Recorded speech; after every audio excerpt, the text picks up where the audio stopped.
Yeah, hello guys. This is Venkatesh Muthaya. Welcome to our fifth video. இந்த வீடியோவில் என்ன பார்க்குறோம்னா திருக்குறளில் அதிகாரம் 1 கடவுள் வாழ்த்து. அதில் குறள் நம்பர் 5 பார்க்க போகிறோம்.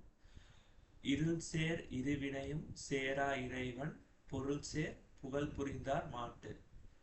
Again repeating. இருள் சேர் இருவினையும் சேரா இறைவன் பொருள் சேர் புகழ் புரிந்தார் மாட்டு.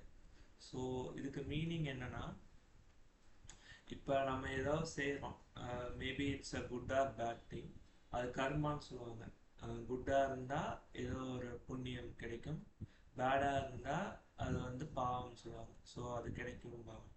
பட் இங்கே திருவள்ளுவர் என்ன சொல்கிறாருன்னா, நீ வந்து ரொம்ப ஹானஸ்டாக ட்ரூவாக கடவுளை வந்து போட்டுட்டீங்கன்னா நீ அந்த கர்மா பற்றி நீ எந்த பாதர் பண்ண தேவையில்லை, உனக்கு ரிசல்ட்ஸ் நல்ல ரிசல்ட்ஸ் தான் வரும் அப்படின்னா என்ன சொல்றாங்கன்னா, அதுக்குன்னு கெட்டது பண்ணுங்கன்னு சொல்ல வராது. நீ தெரியாம பண்ற கெட்டது கூட அந்த கர்மா வந்து உன்னை பாதர் பண்ணாது, நீ ட்ரூவா இருங்க கடவுளுக்குன்னு சொல்றாங்க.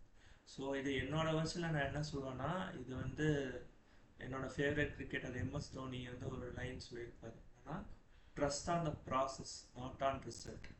ஸோ உங்கள் கோலுக்கு என்ன ப்ராசஸோ அது பண்ணுங்க. இப்போ ஃபார் எக்ஸாம்பிள் எப்படி சொல்கிறது, இப்போ நீங்கள் வந்து ஒரு அகெயின் இப்போ நீங்கள் ஒரு ஆண்டர்ப்ரனர் ஆகணும்னு நினச்சிட்டிங்கன்னா, நீங்கள் எடுத்த உடனே ரிசல்ட்டை வச்சு பாதர் பண்ணக்கூடாது.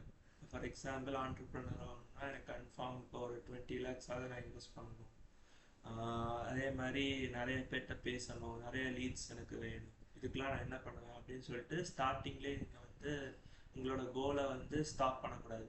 நீங்கள் இந்த ப்ராசஸ் ஃபாலோ பண்ணணும். இப்போ ஆண்டர்ப்ரனர் ஆகணும்னா ஓகே, ஃபஸ்ட்டு வந்து எனக்கு என்னென்ன ஸ்கில்ஸ் வேணும், அதை நான் எப்படி கற்றுக்கலாம், அந்த மாதிரி அது உங்கள்கிட்ட இருக்கும். அந்த மாதிரி இந்த ப்ராசஸை ஃபாலோ பண்ணுங்கள், கண்டிப்பாக வந்து கோல்ஸ் வந்து அச்சீவ் பண்ணணும்.